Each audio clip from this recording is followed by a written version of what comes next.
She lived across the hall from me all my life, quiet, bitter, and jealous. But only now do I realize. Her envy wasn't just toxic, it was deadly. Hi. I don't know why I'm writing this here. Maybe I just need to talk it out. I've been having the same dream for the past few months, and in it she's my neighbor Maria. But it all started long before these dreams. I think I should tell you everything from the beginning. We lived with my parents in an ordinary high-rise building. 2 apartments on the landing, ours and Maria's. Our parents were friends, and so were Maria and I. She was strange. I didn't realize it right away because we were kids, and kids rarely notice that one of them is toxic. But that's exactly how it was with Maria. The first alarm bell rang when I was given a beautiful doll. She was wearing a tulle dress, with long eyelashes, a real dream. Like a fool, I immediately ran to Maria to brag. She looked grimaced and quietly said something like, "It would be a shame if it broke." The next day the doll was gone. She just disappeared. I looked for her everywhere, under the bed, in the closet, even on the street. Useless. Then a dress. New white with flowers. I wore it literally once and somehow managed to spill some bright syrup on myself. Didn't wash off. Then a bicycle. A birthday present. A week later a fall, a broken arm, the bicycle was given away. At that moment I didn't connect all this with Maria. Seemed, well, it happens. Everyone has bad luck. But the older we got, the worse it became. Harsher. Ominous. In high school I liked this boy. We started dating and it seemed to be something real. Then Maria said out loud for the first time that she liked him too. Literally the next day, my face was covered in terrible pimples. I even went to the doctor, but no one knew where it was coming from. The boy stopped writing to me. A week later he started dating someone else. Then for the first time I felt fear. An inexpressible, sticky fear. But I suppressed it. After all, these are just coincidences. Right? Then there was college. I got in with a silver medal. She barely got into vocational school. More and more often, envy was heard in her voice. Harsh, black, without a drop of joy for me. But we still communicated. How naive I was. In my 3rd year she came to visit me. We drank tea, I told her about my internship. And she suddenly said, "Lucky for you. You'll finish college, find a job, you'll have money." I answered jokingly, "Happiness isn't about money." She didn't laugh. She just snorted, finished her tea and left. A week later, I was hospitalized with a temperature of almost 40. No one understood what kind of virus it was. I thought I was going to die. But she didn't die. She recovered. Only since that day I no longer have the feeling that my life belongs only to me. As if someone's shadow is following me. And I know whose. After that strange illness, I began to think about Maria more often. It seemed that she left, and thank God. She left for St. Petersburg with some man. She didn't even finish vocational school. I tried to forget, live my own life, focus on my studies. I graduated with honors, got a good job, rented a small apartment, and finally began to feel like an adult. Free. I even began to forget about her. Or, to be honest, I tried to convince myself that everything that happened before was just a series of coincidences. Childhood fears. Paranoia. Well, a person can't influence someone else's life like that. It's crazy. And then, when I was already one step away from real happiness, I met my future husband. Sem. He was kind, smart, calm. That very person with whom you feel safe. We were getting ready for the wedding, and I felt like I was flying. Everything was like a warm dream. And one day, returning from work, I saw her. She was standing at our entrance. Aged but still the same, with that look that made me feel uneasy as a child. In one hand a child of about 5 years old, in the other an old bag. My heart sank. I don't know why, but an icy fear spread through my chest. And yet I came up to her and smiled.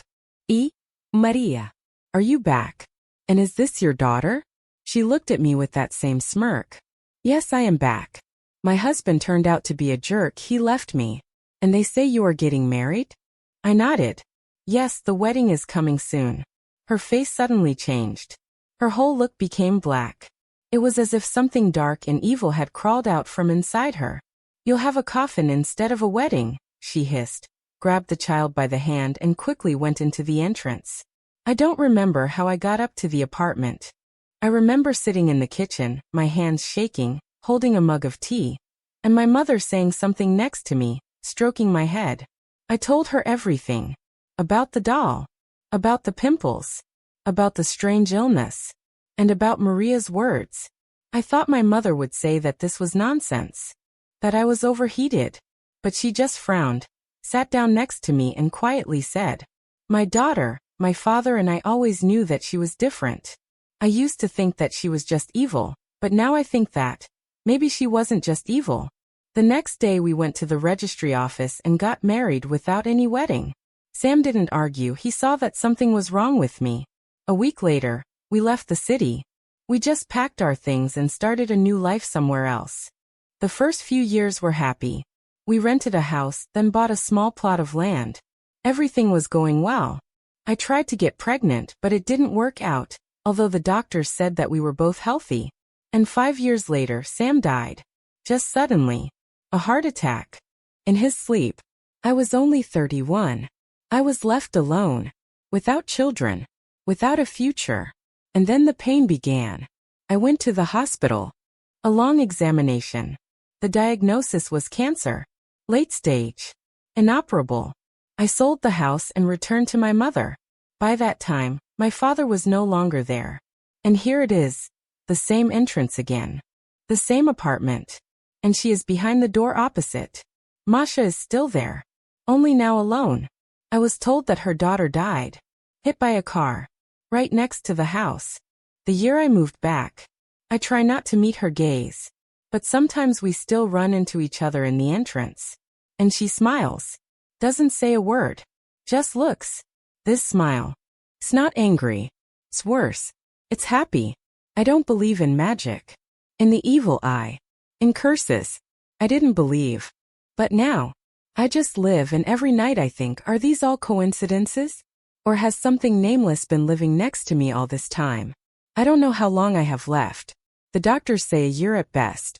Sometimes less. Chemo doesn't help anymore. I'm not afraid of death. Really. The scariest thing is to live in the same apartment with my mother, next door to Maria. It's not scary because she can do something. But because she just is. I tried not to leave the apartment unless necessary.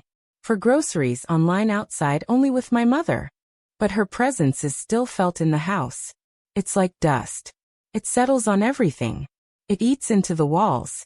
Even the smell has changed, like old grass or burnt grass.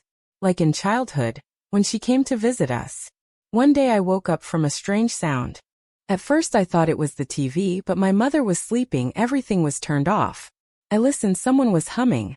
A child's voice. In my sleep I did not understand the words, but I felt my stomach tighten. I slowly walked to the door and looked through the peephole. No one. But behind the door. I heard footsteps. Quiet, short like a child's. I stood motionless for about 10 minutes. Then the footsteps stopped. And in the morning on the rug by our door there was a doll. Old. Shabby. Very similar to the one I was given as a child, and which I lost. Mom took the doll without saying a word and immediately threw it away. Without even looking at me. I got sick again. 2 days of fever, hallucinations. I saw Maria. In a dream. She was standing in the corner of my childhood room, all in black. Her face was empty, emotionless. And only her lips were moving.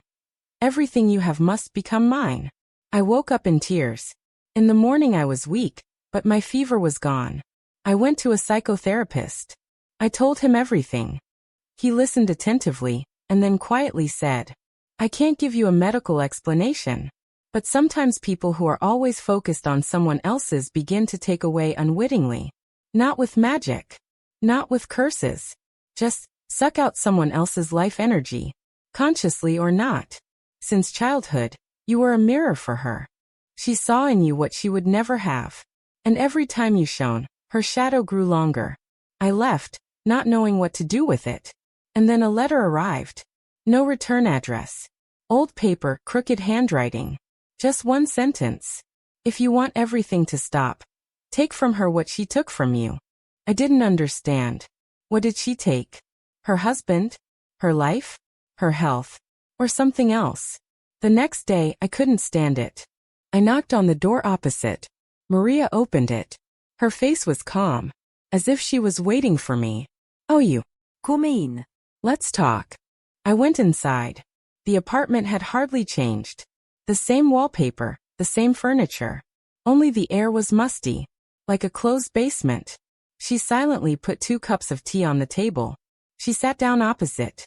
"What did you come for?" she asked. "Have you always hated me?" I asked. My voice was shaking.